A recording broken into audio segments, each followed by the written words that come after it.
Hello, we're in England. We're doing two tables. Now, excuse the angle of the camera, I can't set it very much better. These tables are a pair of tables. They're a pair of antique tables. And they are for sale in England. They are to be collected from England.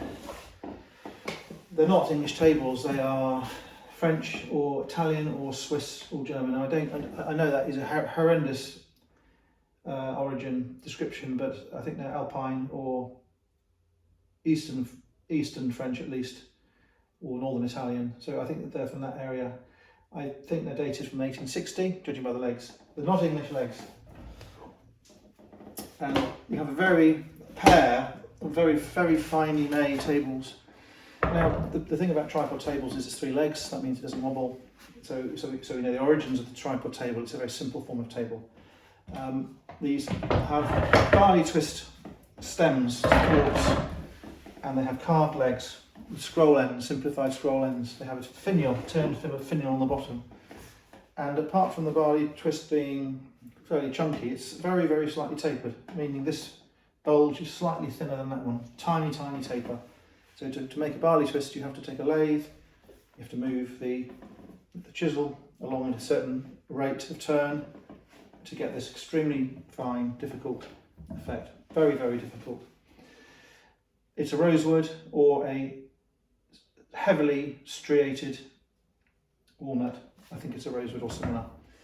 It certainly looks like rosewood on the areas where the wood's been away from the light. For example, in the middle of this folding mechanism.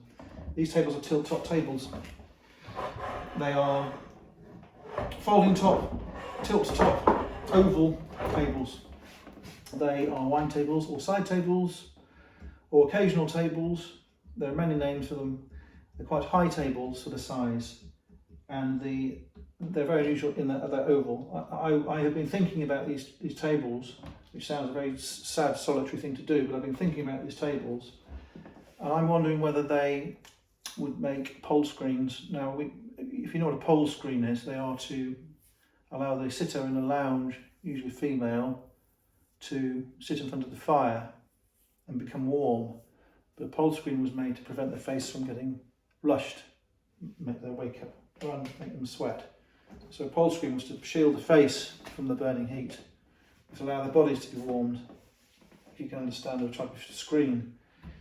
Usually they're adjustable. These aren't adjustable, but they happen to be the right height for a pole screen if you're sitting down. So I wondered whether in that part of the world, in the Alpine area, Central European area, they didn't bother with the flashy English pole screens on a slider. They use these tables. I don't know. I think it's possible. So, why are these tables so cheap? Well, half of you will be thinking they're overpriced, half of you will be thinking that they're still very cheap. Now, the reason they're cheap is the tops have got issues. I can't see any issues at all with the bases, and I think they're spare bases. They would be very useful. I can see those being made into music stands. I can see them being made into torchairs or planters or a variety of different things. However, of course, it'd be a shame to do that. I think originally they were these tables. What's happened here is you have some very elaborately made clasps. These are gilt metal or gilt brass. These are definitely continental, not English. They have an interesting latch. That one doesn't close. That one closes beautifully. The problem with them is this top is a new top, and they're using a walnut or a similar timber to recreate the pair to this one, which is the original top. The top here has a satinwood piece of crossbanding with edges of stringing. It has a star, which I consider an original star, though these stars are becoming widely superimposed into plain furniture to make them look like they're inlaid. So I think this is an original one. This table is split. This table has been repaired. It has been repaired with a batten to strengthen it here, and there was one here. But it looks okay. The clasp, however, does not work and it needs repair. This one here, they've had a craftsman, replace the top, and he's done a very good job, but he hasn't done the crossbanding in the satinwood, and I don't know why he hasn't done the crossbanding in the satinwood. I estimate it's because of cost and time. So it renders them a near pair. They're not a pair, they are a near pair. So that is why they are cheap.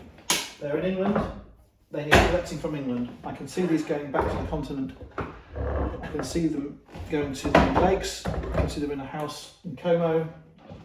I can see them in an urban environment in a smart salon, used in conjunction with settees. I can see them used in a variety of settings. I mean, you could use them as a bedside table, you could use them all over the place. But I think they are very unusual. To find a pair of oval tables, tilt-top tables, is very unusual. It's a shame one has the top replaced. The replaced top itself has a paired split. I think there is a lot of residual value in the bases, as I keep saying, and I think that it's possible that these bases are really what hold the value. I hope that gets across what we have here. I'm sorry the video is in a slightly poorly lit, crummy storeroom. That's what we have. Two tilt-top, continental, inlaid tables. Thanks for looking.